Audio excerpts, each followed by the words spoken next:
بسم اللہ الرحمن الرحیم۔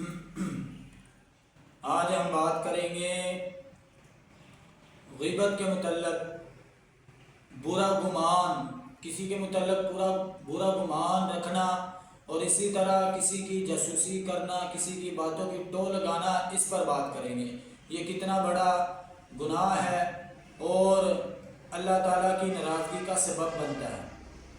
اللہ تعالیٰ قرآن مجید میں فرماتے ہیں، 26واں پارہ ہے، سورۃ الحجرات ہے، فرمایا یا ایھا الذین آمنوا اجتنبوا کثیرا من الظن ان بعض الظن اثم ولا تجسسوا ولا یغتب بعضکم بعضا ایحب احدکم ان یأکل لحم اخیہ میتا فکرہتموہ۔ فرمایا اے وہ لوگوں جو ایمان لائے ہو، اجتناب کرو، بچو، پرہیز کرو برے گمان سے۔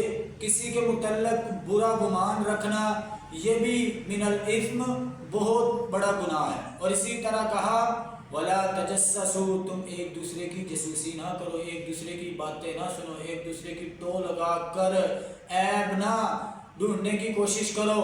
اور آگے فرمایا ولا یغتب بعضکم بعضا، اور تم ایک دوسرے کی غیبت نہ کرو، چغلی نہ کرو۔ اور پھر آگے مثال دیتے ہوئے کہا کہ جس طرح تم ایحب احدکم ان یأکل لحم اخیہ میتا فکرہتموہ، کیا تم میں سے کوئی شخص یہ پسند کرتا ہے، کیا یہ پسند کرے گا کہ وہ اپنے مردہ بھائی کا گوشت کھائے؟ فکرہتموہ، تم میں سے کوئی بھی پسند نہیں کرے گا، ناپسند ہی کرے گا۔ تو اسی طرح ان گناہوں کو بھی ایسے ہی ناپسند کرو جیسے تم اپنے مردہ بھائی کا گوشت کھانے سے نہ کرتے ہو، ناپسندگی کا اظہار کرتے ہو۔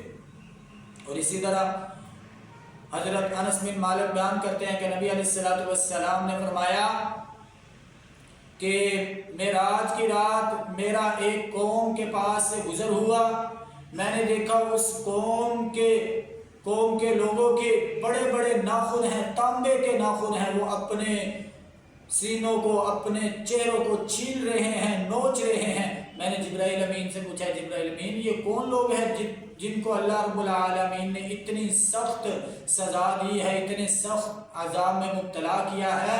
تو جبرائیل امین نے کہا اللہ کے نبی یہ وہ لوگ ہیں جو دنیا میں اپنے مسلمان بھائی کا گوشت کھاتے تھے اور دوسروں کی عزت کے ساتھ کھیلتے تھے۔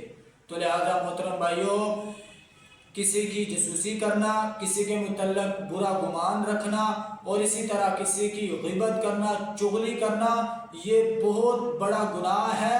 اللہ رب العالمین اس کی سزا بندے کو دنیا میں بھی دیتے ہیں اور آخرت میں بھی ایسے شخص کی بہت خطرناک بڑی سخت سزا ہے۔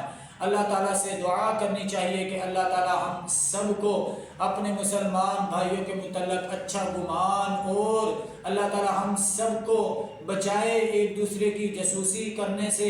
اللہ تعالیٰ سے دعا ہے کہ اللہ تعالیٰ ہم سب کو ایک دوسرے کی غیبت کرنے سے بچائے۔ اللہ تعالیٰ سے دعا ہے کہ اللہ تعالیٰ ہم سب کو اس پر عمل کرنے کی توفیق دے۔